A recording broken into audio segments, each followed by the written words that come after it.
buenas a todos, gracias por escuchar este podcast una semana más. Aquí estamos en Sostenibilidad Interseccional y como os comentaba, al principio hablaremos de algún negocio ético, algún negocio en el que os puedo ofrecer un código de descuento para intentar que haya una segunda temporada del podcast. Hoy os quiero comentar sobre Organic Basics, que es una de las primeras marcas de moda ética, de moda slow que surgió en Europa, que tiene una gran variedad y que yo os recomiendo sobre todo la ropa interior, echarle un vistazo y si hay algo que necesitas, que si no es moda sostenible, pues puedes utilizar el descuento Bárbara OBC2. Muchas gracias por estar aquí, por ayudar al podcast y muchas gracias a Miriam Jiménez por venir. ¿Qué tal? ¿Cómo lo llevas? Que vienes un poquito rápida, acelerada a venir a grabar. No es mi mes. No pasa nada, no es mi mes. Está bien decirlo, ¿no? Porque siempre estamos con el estoy bien y las redes todo el rato fomentan eso, que mostremos lo positivo. Bueno, pues no es mi mes, no pasa nada, está bien estar mal y estaremos mejor, ya está. Pues aquí, en el momento así de sinceridad, nos pilla todo, que obviamente hemos chateado por redes, pero realmente yo creo que es la primera vez que nos vemos en persona, nos vemos, nos sentamos, nos ponemos aquí a hablar de temas. Y a mí es que me pasa con tu perfil, que a lo mejor me estoy yo aquí viniendo un poco arriba, pero lo siento como el paralelo al mío, la segunda cara. ¿Ah, sí? ¿Por qué? Porque yo soy de ciencias y relaciono como mis estudios con el veganismo. Y tú eres de sociología y política y lo relacionas con el veganismo. Entonces yo veo que son como los dos caminos que se van uniendo y se complementa. Cruzan. Por eso me parece muy interesante y la verdad es que a mí me encanta tu contenido porque, bueno, aunque yo diga, es que a mí eso de ser de ciencias o ser de letras no me gusta. Tú eres una persona completa y otra cosa es lo que estudies. A mí la sociología y la política, lo que cuentas, me parece muy interesante. Entonces hoy voy a sacarte temitas porque me encantaría ver pues si estamos de acuerdo, en qué puntos sí, en qué puntos no. Y mira, yo es que he encontrado ahora en Twitter un debate... ¿Cómo no? En Twitter. ¿Cómo no? Pero bueno, un debate de política que digo, este debate lo llevamos teniendo en el veganismo toda la vida. Vale, a ver. ¿Cuál es? Que ahora se utiliza mucho la palabra progresismo o progresista para definir lo que normalmente, bueno, lo que antes llamábamos izquierdas. Entonces ahora hay partidos que se dicen partidos progresistas, conseguir un progreso. Y hay gente enfadada por no usar la palabra izquierda, porque es como lo tradicional. Y esto también pasa con plant-based y vegano. 100% vegetal y vegano. Hay marcas, ¿no? Por coger como lo que es la institución así grande, que ya no son de poner hamburguesa vegana o algo así, sino que ponen hamburguesa plant-based, que queda mejor. Y hay gente enfadada con marcas porque ya no utilizan la palabra vegano y me parece muy curioso este paralelismo que se ha dado. Sí, yo lo veo en muchas cuestiones, porque no solo es con el veganismo. Por ejemplo, hace mucho que hay mucha gente que dejó de hablar de anticapitalismo, ¿no? Hay mucha gente que dejó de hablar de marxismo, hay mucha gente que dejó muchas palabras porque la gente las relacionaba con algo que probablemente no sería lo que le ha dicho que es. ¿No? Claro, pero tiene una mala imagen y hay un prejuicio, entonces pues hay claramente una ola activista que prefiere que se consigan las cosas aunque no se les llame por su nombre y si se van a conseguir los objetivos, ¿por qué no llamarlo de otra manera? Yo personalmente no estoy ahí, ¿No? Ay, pues mira, yo creo que estoy un poco ahí, pero tampoco me defino. Mira, por ejemplo, con la palabra vegana nunca me cambiaría la forma de definirme porque tengo clarísimo lo que significa. Claro. Quizá con lo de izquierda y progresista no me importa tanto cambiarlo porque quizá no es algo que tenga yo misma una base. Sí que es verdad lo que tú mencionas. Creo que la palabra progreso es muy fácil y ahora mismo está bien. Quiero decir, está bien vista en los medios, ¿no? Y sí que es verdad que yo creo que va a ser natural que haya palabras que se vayan quemando en los medios. La semana pasada estábamos hablando de ser foodie. Y claro, yo le comentaba a Sergio, siento que es controvertido. ¿Y el qué? ¿Cómo? Y yo, sí, porque yo veo mucho postureo con lo foodie. Entonces, hay palabras que siempre se van haciendo ciclos y quizá en un tiempo lo vegano gane a lo plant-based, cosas así. Bueno, yo creo que es que significan cosas diferentes de por sí. Cosas distintas. No, una cosa es una posición política y otra cosa es una alimentación. Claro. La cuestión es que las marcas no quieren hablar de qué es una posición política. Claro. Y he de decir que hay gente con la que estoy de acuerdo que critica que algo se le llame vegano solo por la alimentación, cuando realmente hablamos de mucho más. Entonces, ¿por qué llamar a un local o un restaurante vegano? ¿Sabes? O por qué hay proyectos que a lo mejor no son veganos, a lo mejor son plant-based o que realmente no tienen ese proyecto político detrás. Entonces yo lo podría entender en cuanto que a veces siento que nos quitamos la profundidad de las cosas y nos quedamos con lo superficial. Y yo creo que los avances, cuando son superficiales, cuando son muy visibles pero no en raíz, se pueden derrocar de una manera muy fácil.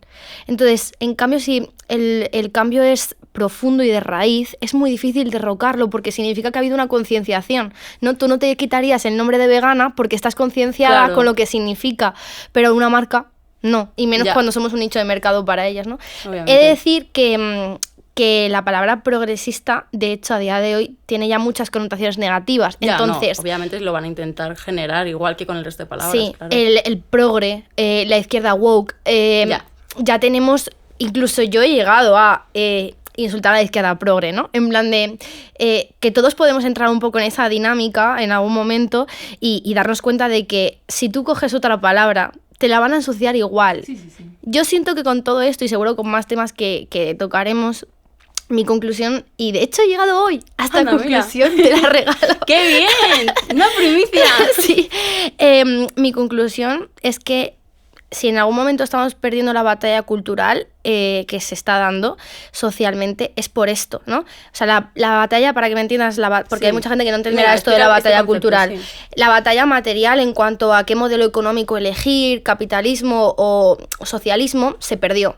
Hay mucha gente que seguimos intentando darla porque consideramos que el sistema en el que vivimos, su método de producción y de consumo, no es sostenible, no es el sistema en el que queremos vivir porque además conlleva otro tipo de opresiones como es el machismo, por ejemplo, ¿no? Y que queremos una sociedad más igualitaria y con más libertad para todo el mundo. Vale, eso lo perdimos. Eso ya pasó, esa batalla ya La batalla económica la hemos perdido. Y sabemos que a día de hoy libramos una otra batalla, que es cultural. Es decir, si tenemos dos ejes, económico y cultural, por eso hay muchos partidos que se ubican a lo mejor en lo liberal en lo económico, pero conservador en lo social y viceversa. Yo creo que es lo más común actualmente, sí, en cierta parte. Sí, a día de hoy la derecha más fuerte en general es y que esa. tiene más poder. O sea, estoy hablando a nivel internacional, ya no hablo de España. Sí. Sino... Incluso la extrema derecha en España es liberal en lo económico. Sí, o sea, por eso. Es muy raro ya encontrar pues lo que a lo mejor podríamos encontrar hace 40, 50 años de falangistas que son socialistas en lo económico, pero solo para unos pocos. Claro, como esa defensa de la clase trabajadora por parte de la extrema derecha ya no la vemos tanto. Ya. Ahora vemos, y además es que la tradición de nuestro país no es así, o sea, la extrema derecha que tenemos defiende a grandes terratenientes y grandes empresarios y por lo tanto tiene que ser liberal de por sí. Me estoy enrollando. Entonces, la cuestión, que creo que si perdemos la batalla cultural es precisamente porque estamos jugando a su juego. Si ellos no quieren que hablemos de ciertas palabras porque no quieren que vayamos a esa raíz y a esas consecuencias y nosotros decimos, vale, pues si para pactar esto y conseguir este pequeño objetivo tengo que quitarme una palabra, ¿qué será? ¿Qué más dará? Y así hemos dejado de llamarnos marxistas para llamarnos anticapitalistas, hemos dejado de llamarnos anticapitalistas para llamarnos socialistas, hemos dejado de llamarnos socialistas para llamarnos de izquierdas y hemos dejado de llamarnos de izquierdas para llamarnos progresistas. ¿Cuál será la siguiente? Ya, eso es verdad. A mí lo que me pasa es que una palabra que no entiendo en su totalidad, no me veo capacitada de... defenderlas. Incluso las palabras que me siento capacitada de defender, digo, ahora tengo que entrar en un rollo y explicarlo. Ya. Este podcast se llama sostenibilidad interseccional.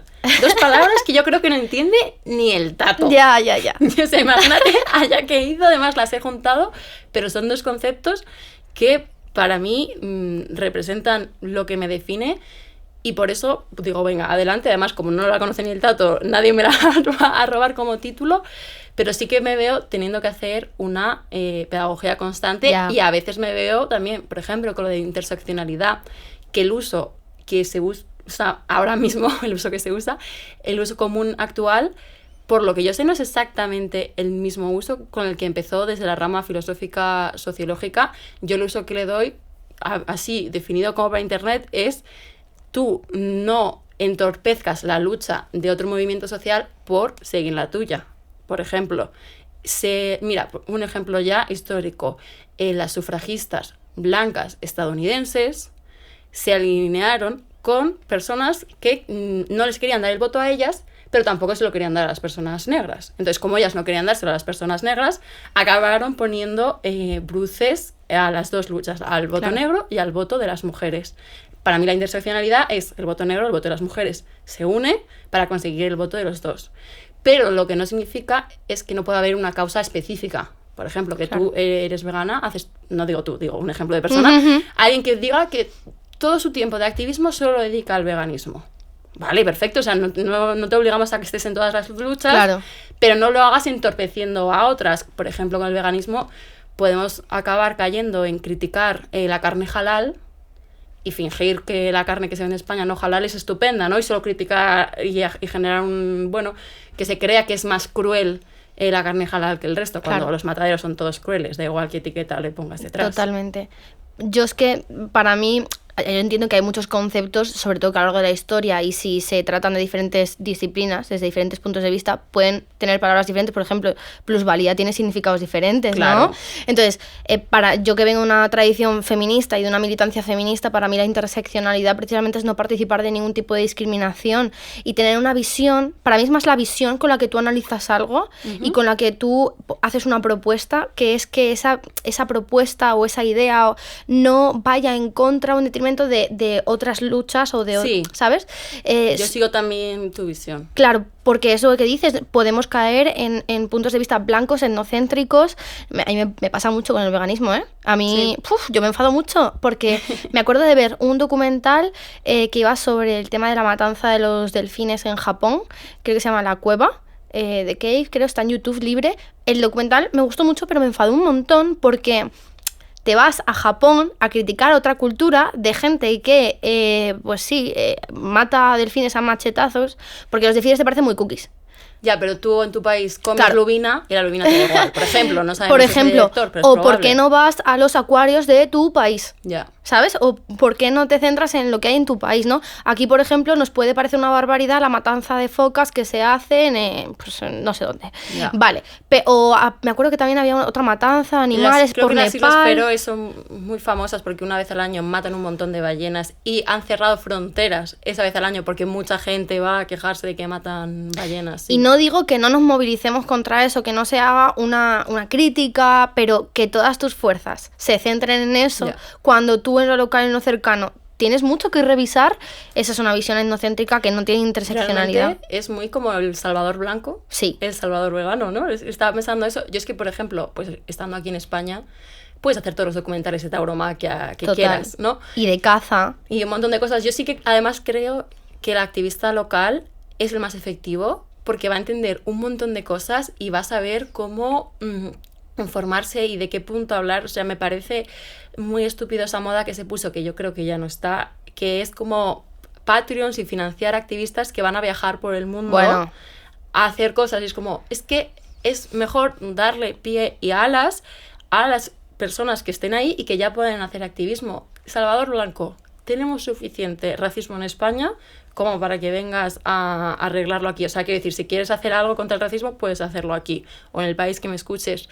Y lo mismo con el veganismo, es que ahora mismo no tenemos ninguna zona perfecta y libre de violencias, ¿no? Hacer ese un poquito turismo de activismo, yo no lo veo para nada útil. Totalmente. Y además es que se puede aplicar a tu activismo cotidiano, da igual donde lo hagas, en el sentido de ¿cuántos ejemplos tenemos de hombres en el veganismo que son muy machistas y que ejercen una violencia continua? O sea, yo esto ya hice una reflexión hace un tiempo, estoy muy cansada de ver que en el veganismo somos 80% mujeres y quienes hacen el activismo más duro, que critican más a compañeras, que violentan a compañeras pero a lo mejor no son perfectas, que muestran las imágenes más violentas de animales, son hombres. Es que esto, seguramente yo creo que nos escuchará gente que no sea vegana, porque, bueno, no sé tu perfil, pero el mío hay bastante variedad y es una cosa que yo esto lo he hablado con mi madre, que no lo es, y que muchas veces le alucina y le digo, sí, las estructuras de la sociedad se van replicando, las podemos intentar cercar, cambiar, y yo sí que, vamos, al menos en los círculos que me muevo, se han ido vaciando, hay bastante educación. Y sí que conozco hombres veganos que, no totalmente, ¿no? Que a veces lo que pasa cuando te haces vegano es que te das cuenta que lo que pensabas antes que estaba bien, no lo estaba con los animales. Y hay gente que esto le sirve para abrir la mirada y decir, oye, que quizá hay más cosas en mi vida que no, pero hay gente que simplemente para y ya está. Ya. Y esto, mira, lo podemos conectar con una cosa, la masculinidad hegemónica y el consumo de carne. Totalmente. Está directamente relacionado. Pero es que esa es la cosa, que no, lo vegano no te quita lo machista. No. Como lo de izquierdas no te quita lo machista, y podemos seguir así.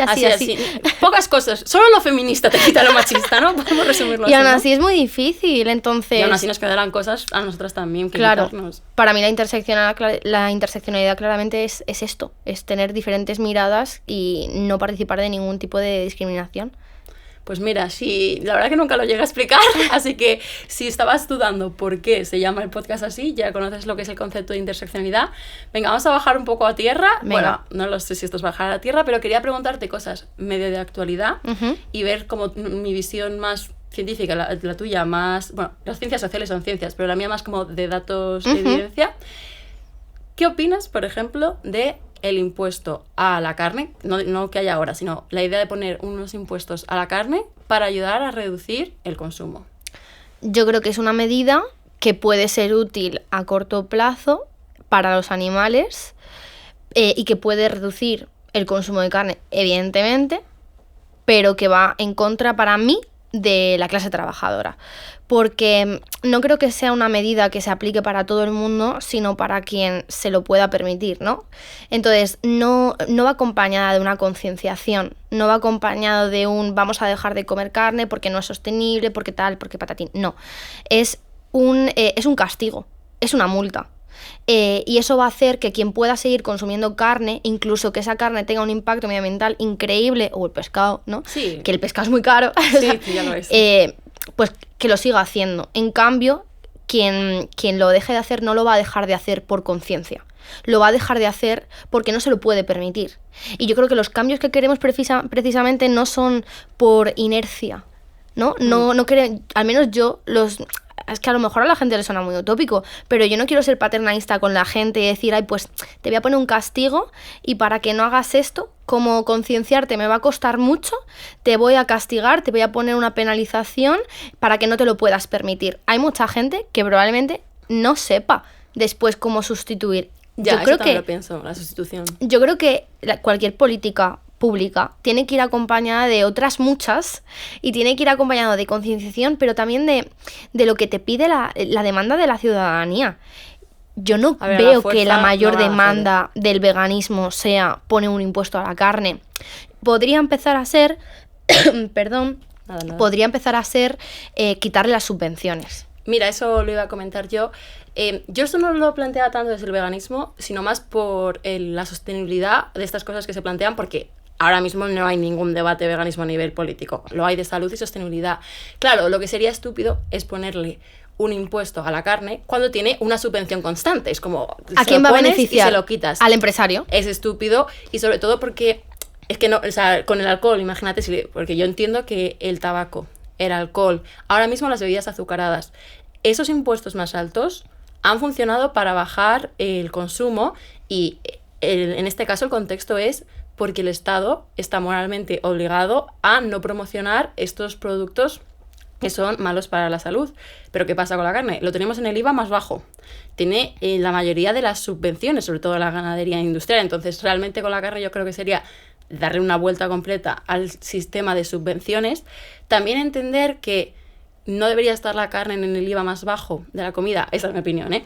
Porque no es básica y necesaria para la salud, ¿no? Como desde el punto de la salud. De hecho, es mala para la salud. Claro, por eso. Y el concepto es que está en el IVA más bajo los alimentos básicos. Y yo creo que ahí deberían estar las legumbres, las frutas y las verduras frescas.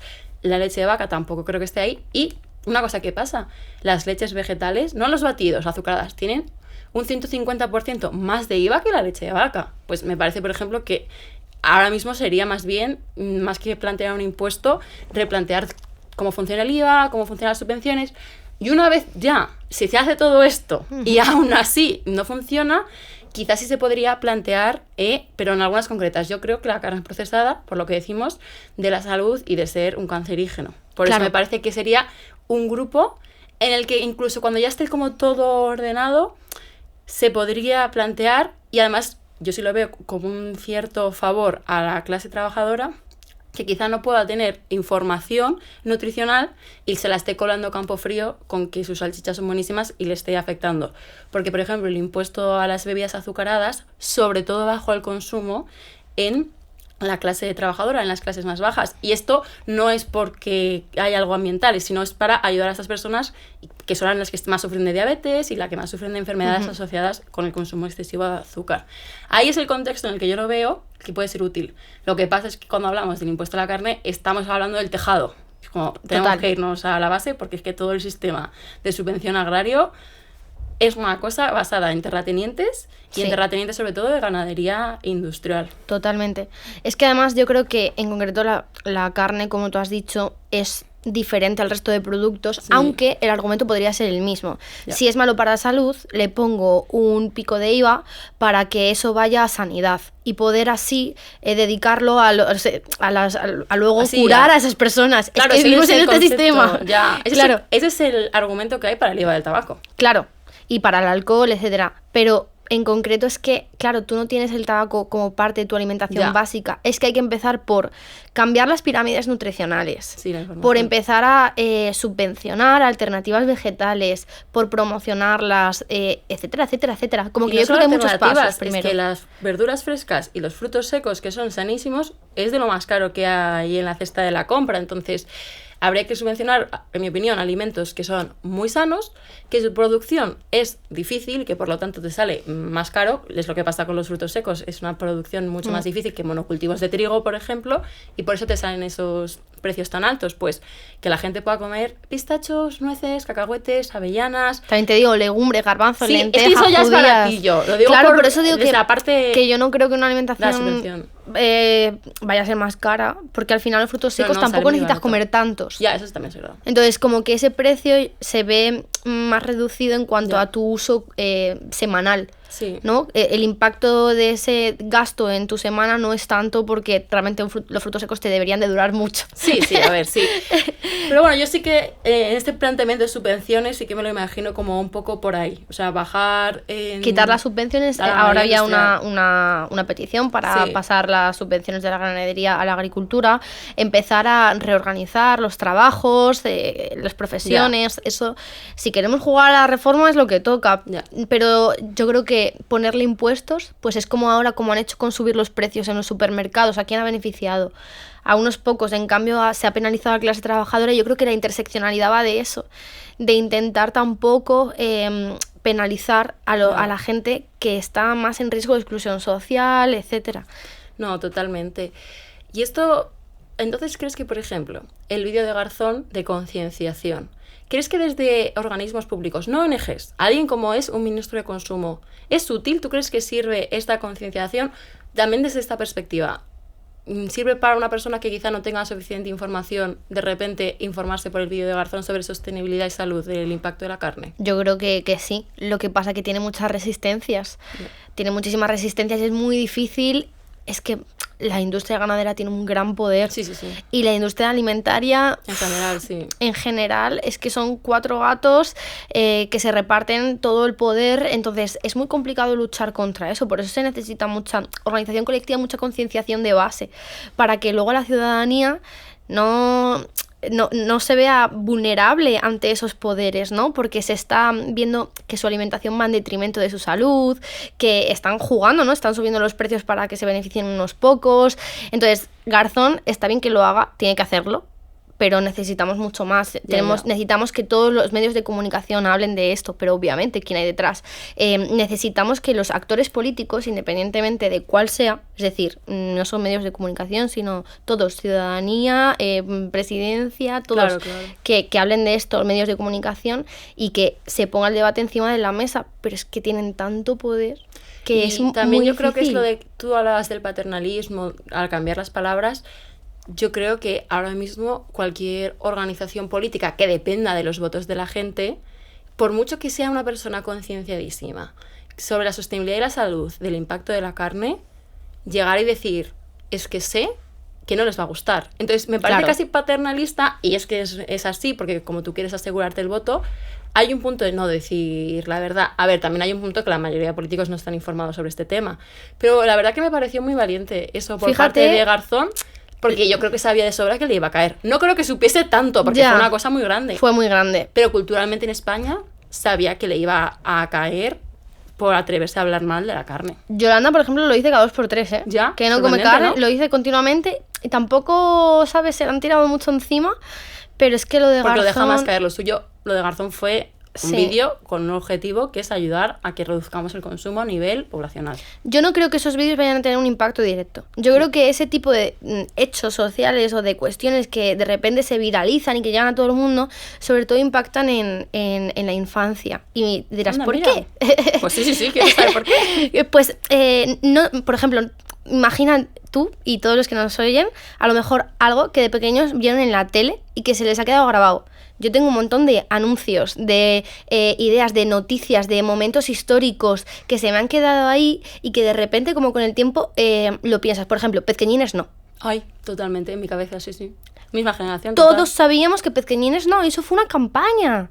Eso fue una campaña que a lo mejor en la gente más adulta no impacta tanto, pero a todos nosotros... Es nuestro momento de educación. Es ¿no? nuestro momento que se quedó ahí y desde pequeños sabíamos que eso estaba mal y que no había que hacerlo. Entonces yo creo que hablar de esas cosas, ponerlo en el centro del debate, para mí yo no creo que vaya a tener un impacto ahora. Creo que es necesario para que las siguientes generaciones, cuando estén comiendo con sus padres y estén viendo las noticias, de repente salte la noticia y se vayan hilando. Vayan cogiendo Puntitos. pequeñas ideas y vayan viendo cuáles son los valores de su futuro, ¿no? Que se van a ir introduciendo. Tenemos todos 1000 ejemplos así en nuestra cabeza y noticias históricas y personas, y por ejemplo el 15M.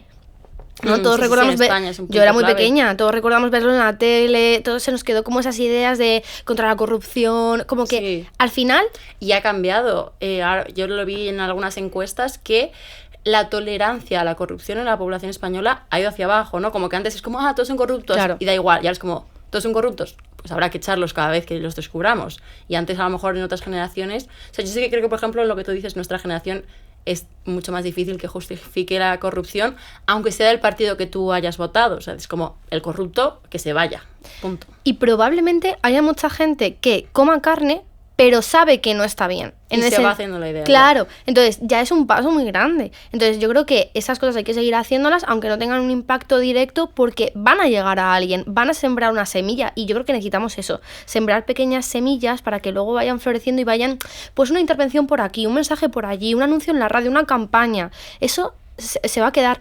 Yo lo digo, por ejemplo, con las últimas campañas del Ministerio de Igualdad, que ha tenido muchas polémicas, pero yo todo el rato pensaba, ojalá haber tenido esto con 15 años. Sí. Ojalá haber visto esas campañas con 15 años, porque yo probablemente con 15 años no esté metida en la movida política. Y a día de hoy yo pueda tener una opinión formada y pueda tener sobre lo que ha pasado o no. Pero ver esas imágenes son muy impactantes. Entonces, yo creo que es muy útil para las siguientes generaciones. O sea que estás a tope, opinas bien de las campañas. Hay una cosa en la que han funcionado muy bien, que son las campañas de reciclaje, pero justamente funcionan para niños. Totalmente. Y el PIN parental que primero se aplicó en Murcia, ¿sabes a qué se aplicó? A las campañas de reciclaje.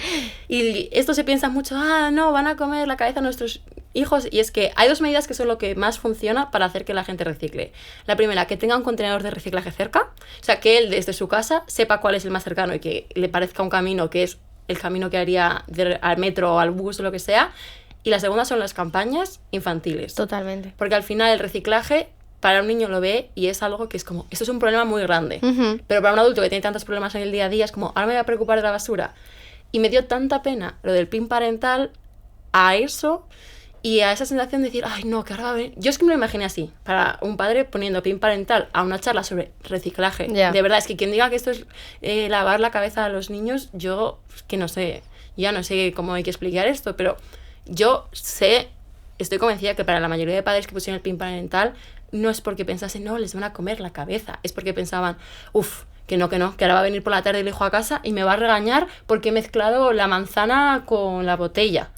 Yo realmente creo pena. que tienen una idea de que se les van a explicar otras cosas, ¿sabes? Creo Pero que en una charla que se lo pone, vamos a explicarle los porque reciclajes, ¿sí? ecologismo, ¿sabes? O sea, es que yo vengo de una familia muy conservadora, esto lo digo mucho.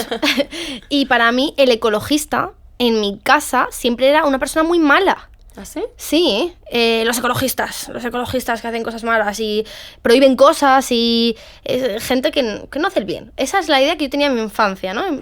también pasaba con el animalismo, ¿sabes? Sí, con el animalismo esa gente rara que se preocupa más sí. por los animales que por las personas, ¿no? Sí, eso es lo que dice ahora Vox en el Congreso muchas veces. Claro, entonces, si tú tienes esas ideas de estos activistas que prohíben cosas, que no nos quieren dejar progresar, que no quieren un desarrollo industrial, que no quieren turismo, no quieren un beneficio económico, es que eso es lo que se vende. Si tú te crees eso, claro que no quieres que tu hijo vaya a que le hable un ecologista. Jope, claro, yo la verdad que como... O sea, quiero decir, mira, ya que has dicho tu familia, yo vengo de una familia diversa en opiniones y que es muy típico conversar de muchas cosas y al final se acaba en un punto en el que es más difícil que te creas un estereotipo muy exagerado. Porque, mira, con lo que he dicho la palabra vegana, yo recuerdo que tengo un post que digo, sí, soy esa vegana. Y tú a mí no me odias porque me conoces. Claro. Y lo que pasa es que el resto de personas veganas no son las extremistas que tú crees. Lo más probable es que se parezcan a mí, ¿no? Y me acuerdo que a mucha gente me contestó y le pareció súper interesante el post. Pues supongo que igual con el ecologista. La verdad es que yo, no sé, las personas conservadoras que conozco no están en contra de reciclar. Les parece un rollo. Pero lo han asumido un poco como el que hay que cruzar en rojo, hay que cruzar en verde. Claro. Al final un poco la batalla cultural es eso, ¿no? Cuando todo el mundo... Es asume batalla como cultural. Importante algo. Totalmente, es batalla cultural y además, dos cosas a ver si no se me olvidan. Venga. Una es que siempre se ha intentado caricaturizar. Sí, perfecto. A mí también eso me pasa mucho con las palabras. Siempre se ha intentado eso, caricaturizar a los activistas. Ya. Progresistas, de izquierdas, anticapitalistas, ecologistas, lo que tú quieras. Todos. ¿Por qué? Porque si tú le pintas como el malo de la película, esto ha pasado con las feministas a lo largo de la historia, se las dibujaba feas, feas y amargadas. Y todavía tenemos ese estereotipo. Bueno, cuando aún nos llaman feas y amargadas. Claro, pero es que esto empezó como con las sufragistas, a llamarlas feas y amargadas y no sé qué. Y lo tenemos todavía a día de hoy. Pues claro que tú al ecologista le vas a pintar también como... una persona malvada, hippie, sucia, ¿sabes? Como que también desde una idea, una cultura muy burguesa, se intenta relacionar todo eso con lo pobre, con lo sucio, con lo feo. Entonces, siempre se va a intentar vender así. Entonces, tú no quieres que tu hijo sea eso. Había una camiseta que ponía, así es como se ve una feminista. Y es que eso se ha intentado continuamente, que las feministas son sucias, enfadadas, feas, amargadas. Eso lo ve mucho en Hollywood, que cogen fotos de actrices, no sé, con 20 años y actrices con 30 años y en el medio en algún momento han hecho un discurso feminista. Entonces lo típico de lo que le pasa a las mujeres cuando se hacen feministas y cosas así. Totalmente. Y lo peor es que yo lo veo y digo que se hacen libres, ¿no? Porque las veo tan a gusto y que ahora llevan el peinado que quieren y no el peinado que se sienten obligadas a llevar. No sé, pienso en Emma Watson, en Kristen Stewart y un montón de actrices Totalmente. Y la otra cuestión, que es que además lo de la infancia yo también te lo iba a decir, porque una cosa que a nosotros, a nuestra generación, nos caló un montón fueron las 3 R's. Sí. ¿Cuántos padres han empezado a reciclar porque los niños han llegado a casa y han dicho hay que reciclar? Sí, o sea, mi familia recicla. ¿Sabes? Sí. Y antes no se hacía, mi abuela recicla y antes no se hacía. Entonces yo creo que el impacto es ahí, en las nuevas generaciones que van a llegar a casa y van a implementar nuevas ideas porque las han escuchado fuera y es nuestro deber llevarlas. Yo es que estoy muy pesada además últimamente y lo intento decir todo el rato, que hay que hacer política para la infancia. Porque es el futuro, no podemos hacer política. No, es que los jóvenes no participan en política. Los jóvenes que no participan en política tienen 20 años... Disculpa, pero cuando a día de hoy... participar mucho de otras formas. Claro, que en plan, este es su el mensaje su que pensamiento y que intentan vender cuando participamos en política y un montón, pero no como ellos quieren. Pero es que la cuestión es que, ¿qué vas a esperar para que el niño o la niña que tiene ahora 10 años participe en política? 10 años para que tú te quejes de que no participa en política y otros 10 para que tú le puedas introducir en tu sistema de partidos. No, hay que ir ya a la infancia y preguntarles qué quieren, qué necesitan, cómo imaginan su futuro. Hay un montón de ideas en participación política que hablan de esto, porque todo el mundo se echa las manos a la cabeza cuando se dice meter a los niños en política, ¿no? A los niños hay que escucharles, hay muchas actividades de dibuja el futuro que tú quieres, qué es lo más importante para ti, juegos dinámicos, pedagógicos, o sea, se puede escuchar a la infancia y no llegaremos tarde, porque probablemente los niños de hoy no tendrán las mismas necesidades y las mismas preocupaciones que nosotros, pero que van a tener que llegar 20 años para decir, oye, escúchame, y luego otros 10 años hasta que se haga algo, no tiene sentido. A ver, en España fuimos famosos internacionalmente porque durante varias, bueno, claro, es que ha habido tantas elecciones, teníamos a los políticos más jóvenes. A la gente le sorprendía mucho. Yo es que veo ahora mismo las próximas elecciones más probables en Estados Unidos con estos candidatos, que ahora mismo no me salen los nombres, pero a unas edades que, bueno, también porque como ahí tiene un bipartidismo tan marcado, sí que es verdad que escoger es relativamente fácil, pero como que hay un punto de decir, madre mía, es que yo los veo tan separados, digo, es que estas personas no pueden ser los dos mejores candidatos claro que que hay. no, claro que y no. mira, una cosa que he argumentado mucho, pero ahora tengo tu argumento de socióloga, que yo siempre digo, no es casualidad que Vox, siempre que negocia un gobierno, lo que pide es la Consejería de Educación. Claro. No es casualidad que ataquen a la educación sexual, no es casualidad que ataquen pues a las charlas de reciclaje, que lo que más estén haciendo sea su propio activismo en los institutos. Y ahora mismo no lo sé, ojalá haya gente que nos pueda contar en comentarios. Me imagino a los institutos muy separados, con unos chicos absorbidos por ultraderecha, la manosfera, los machos alfa, todo esto de aprender a ligarnos, y unas chicas que tienen un montón de acceso a contenido feminista, contenido para aprender, y que espero que las red flags que aprendimos con 25 años las aprendan con 15. Pero a la vez me imagino esta sociedad y digo, pues no sé la que nos viene. Sí, ¿sabes? Así me imagino un instituto, pero digo, claro, esto será una sociedad dentro de no tanto. Claro, tú además es que piensa en la estratificación social que hay en Madrid, que es de las ciudades de España que más estratificación social tienen. O sea, que un instituto de Usera, que es donde yo vivo, no tiene nada que ver con un instituto de Boadilla del Monte, ¿sabes?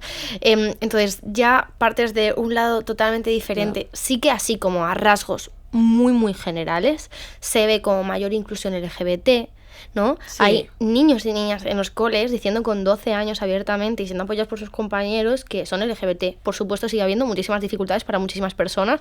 Para pero seguir... yo creo que es bastante claro que ha habido una mejora. Sí, o sea, quiero decir, nosotras no lo teníamos. No. Y conocemos un montón había bullying, y después, muchos años después, esas personas podían aceptar su identidad. Claro, la cuestión es que nosotras probablemente ni nos pudiéramos autoidentificar. Claro. Pero ellos tienen las redes sociales y tienen sus cámaras de eco en las que habrán ido dándole like a lo que más les guste y les habrá llevado a eso, ¿no? A, pues si son LGBT, a ver contenido LGBT, etcétera. Entonces, yo creo que sí que se ve ahí un pequeño avance en ese sentido. Y luego también vemos que el 8M y las huelgas feministas de 2018-2019 han marcado un montón. La sociedad española totalmente. Increíble, es a día de un consenso social, por eso están las instituciones. Y mira, tuve una conversación con una compañera que es filósofa y además profe, y lo que decía es que veía a niñas muy avanzadas en el tema, pero que los niños no. Es lo que yo te decía, que es lo que me imagino ahora mismo. Sí. Y que de hecho, fíjate, me parece muy curioso y lo traigo esta conversación que me dijo mi amiga, porque un chico le decía que no sabía cómo se ligaba con una mujer feminista. Jope. Como con 15 años. Claro, es que hemos hecho... pena. Es que a mí me dan pena. Hemos hecho Cuando mucho trabajo, ya no me dan tanta pena, pero como adolescentes me dan pena. No, claro. Es que hemos hecho mucho trabajo, pero con nosotras. Ya. Y es verdad que ellos se han quedado atrás. Sí, y ellos tienen que ponerse las pilas, ¿sabes? Ya. Pues mira, todos los hombres que se consideren activistas feministas, yo desde aquí les mando un mensaje: es mejor que centréis vuestro activismo en otros hombres. Totalmente. Y en ayudarles a avanzar. No necesitamos que nos contéis si nos tenemos que maquillar o no. Disfrutar, dialogar, es tener ese momento interno. Y bueno, Miriam, yo es que siento que tengo que invitarte a la segunda temporada, que esperemos que ocurra. Yo es que soy muy optimista y siempre tengo así una visión de futuro, pero que ya nos hemos quedado sin tiempo en este episodio. Pero cuéntanos, es que estás en muchos sitios, así que cuéntanos qué quieres, dónde la gente puede verte más, dónde quieres que la gente te encuentre. TikTok, Twitter e Instagram es Miriam J. Las. Y estoy en Malditos Veganos, el podcast de veganismo, y bueno, pues no sé, es que hago muchas cositas. Sí, bueno, yo al menos os recomiendo sobre todo Malditos Veganos y bueno, es que soy de Instagram, a lo mejor aquí hay gente de generación Z que está a tope con TikTok. Yo no sé qué edad tienes tú, pero yo me considero generación Z, ¿eh? Ay, pues esto lo discutimos después con la siguiente temporada. Vale. Pues nada, muchas gracias a todo el mundo por escucharnos, nos vemos la próxima semana.